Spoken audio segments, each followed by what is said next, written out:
नमस्कार मित्रों, मैं बबीता जोशी आप सभी का हार्दिक स्वागत करती हूं अपने YouTube चैनल पर।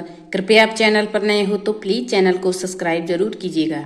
आज मैं चर्चा करूंगी शनिदेव की महादशा के बारे में, शनिदेव की ढैया के बारे में, शनिदेव की अंतर्दशा के बारे में कि शनिदेव इतने कष्ट क्यों देते हैं, क्यों शनिदेव व्यक्ति को साढ़े शक्ति में तपा देते हैं।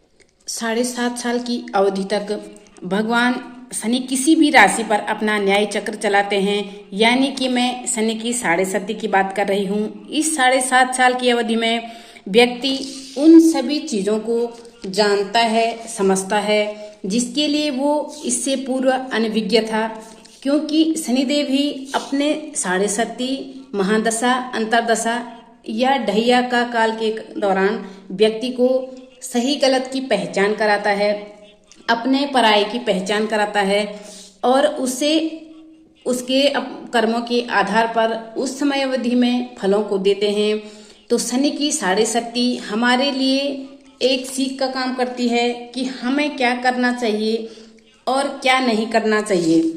शनि की 7.5 3 चरणों में बटी हुई है, जिसमें से उदय चरण, शिखर चरण और अस्त चरण।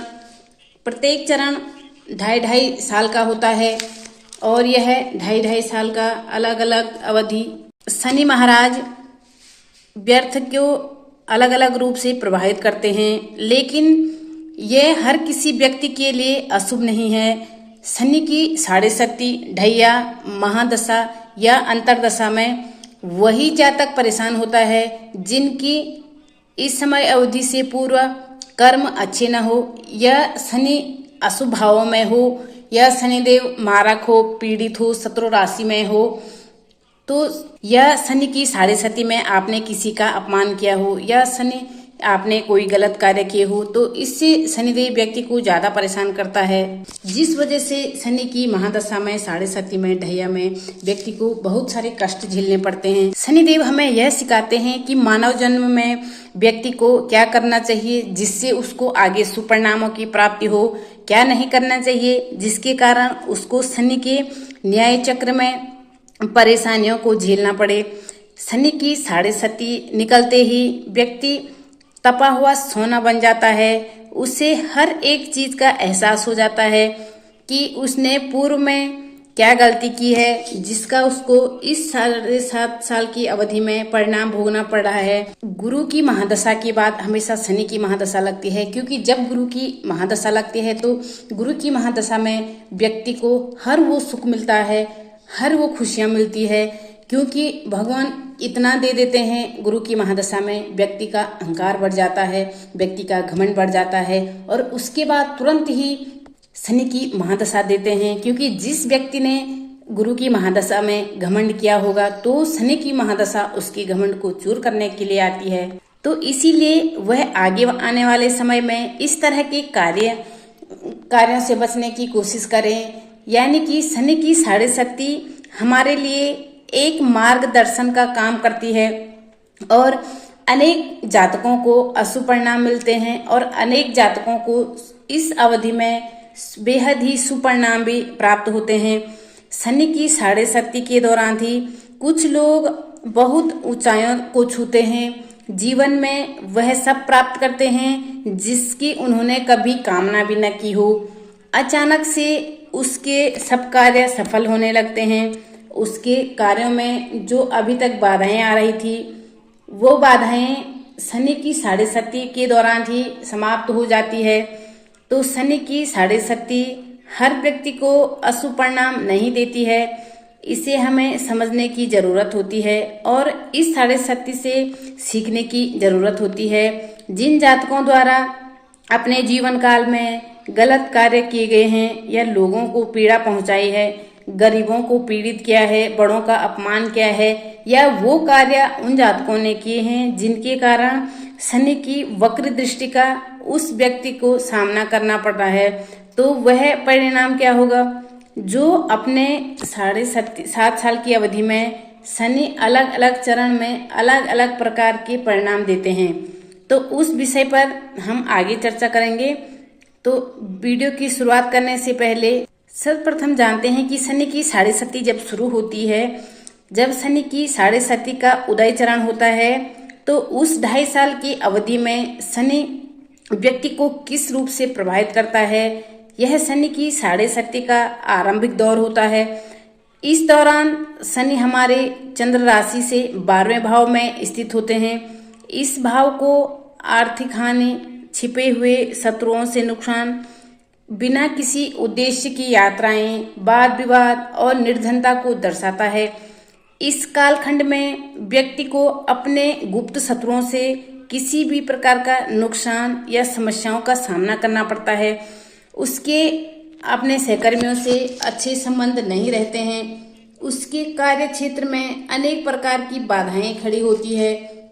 घरेलू मामलों में उस व्यक्ति को चुनौतियों का सामना करना पड़ता है, जिसके चलते उस व्यक्ति पर तनाव हावी हो जाता है और मानसिक अशांति बनी रहती है। वह आर्थिक संकट में फंसता जाता है। लंबी दूरी की यात्राएं भी इस समय अवधि में फलदायी साबित नहीं होती है। शनि का स्वभाव विलंब और तनाव देना है, इसलिए उस व्यक्ति को किसी भी कार्य में विलंब का सामना करना पड़ता है। हालांकि मैं आपको पहले भी बता चुकी हूँ कि यह हमारे ही सीख होती है, इसीलिए शनि की साढ़े सती की अवधि में सही समय की प्रतीक्षा करनी चाहिए और धैर्य के साथ काम लेना चाहिए। इससे आप इस सीखने का समय समझे और कड़ी मेहनत करते रहिए। परिस्थितियाँ स्वतः ही आपके अनुकूल होने लगेगी। इस समय अवधि में आप किसी भी क्षेत्र में बला, खतरा या चुनौतियों को मोल न लें। अब बात करते हैं शनि की द्वितीय चरण यानी शिखर चरण के परिणामों में, जिसे हम शिखर चरण कहते हैं, जो मध्य का 2.5 साल होता है।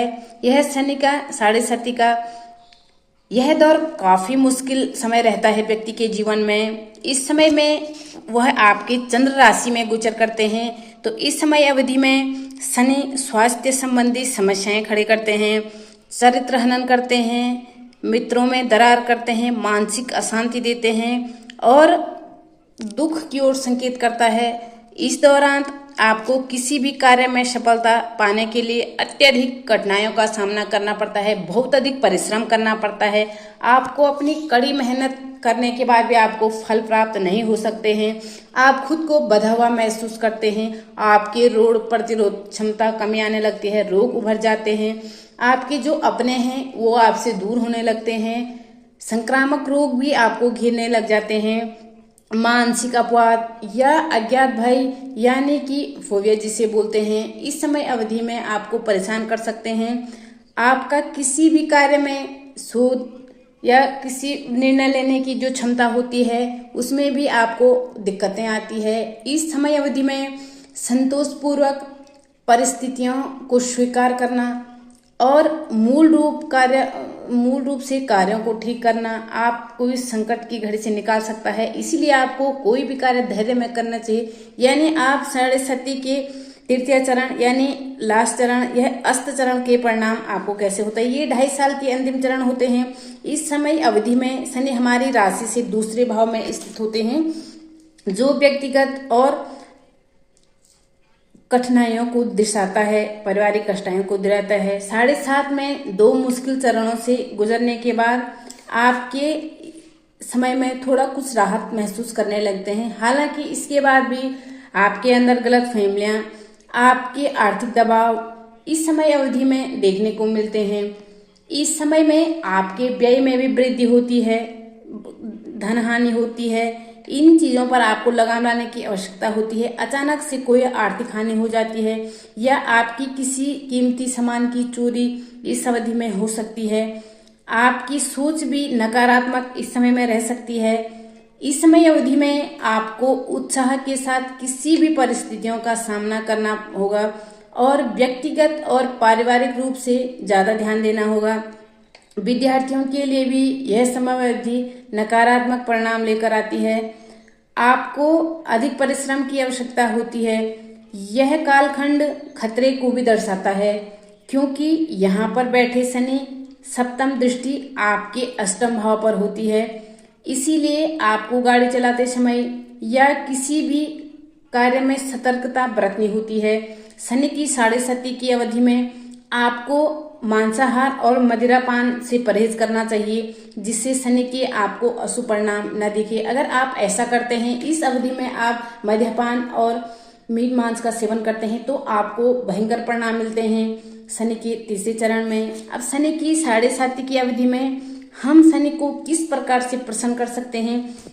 जिस भी जातक के जीवन में शनि की साढ़े साती का प्रभाव शुरू होने वाला है, तो उससे पूर्व ही अगर उस व्यक्ति को ज्ञात है कि उसकी राशि पर शनि की साढ़े सती चलने जा रही है, तो उसमें पूर्व में ही इन कार्यों को शुरू कर देना चाहिए। और जिसे पता नहीं है, तो वह व्यक्ति जब भी इन कार्यों के बारे में जाने, तो उस व्यक्ति को वहीं से ही इस कार्य की शुरुआत करनी चाहिए। इस समय अवधि के दौरान शनि के बीज मंत्रों का 40 दिनों में 19,000 जाप करना चाहिए। आपको बहुत शुभ परिणाम मिलेगा।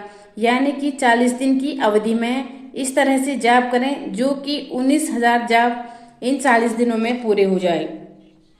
इस समय अवधि में शनि से संबंधित चीज़ों का दान करना चाहिए, जैसे कि काले तिल, काले उड़द, काले वस्त्र, लोहे से बनी हुई कोई वस्तु।